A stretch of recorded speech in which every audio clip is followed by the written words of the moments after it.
Bumalag si Pangulong Bongbong Marcos sa akusasyon ng kapatid na si Senator Amy Marcos na gumagamit siya umano at ang first family ng droga. Hindi raw niya ate ang nakita sa TV. Ang sagot ng senadora dyan sa report ni Ivan Mayrina.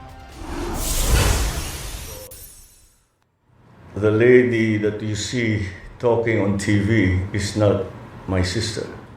Pahayag yan ng Pangulo, isang linggo matapos akusahan na gumagamit ng droga ng kanyang kapatid na si Senador Amy Marcos. Batid ko na nagda-drug siya.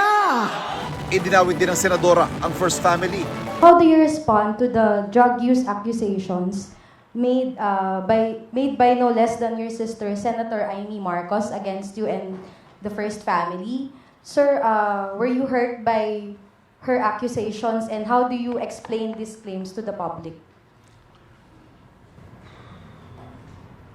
It's anathema to me to talk about family matters generally in public. We do not like to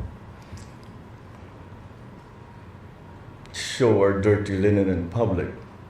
I'll just say this much.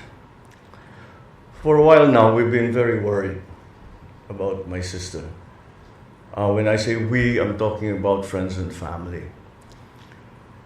And the reason that is because the lady that you see talking on TV is not my sister. And that view is shared by our cousins, our friends. Hindi siya yan. Hindi siya yan. So that's why we worry. So we are very worried about her. I hope she feels better soon. Hindi na nabigyan pa ng pagkakataon ng media na malinaw kung anong ibig sabihin ng Pangulo sa pahayag na ito. Pero si Senadora Amy may sagot agad sa kapatid.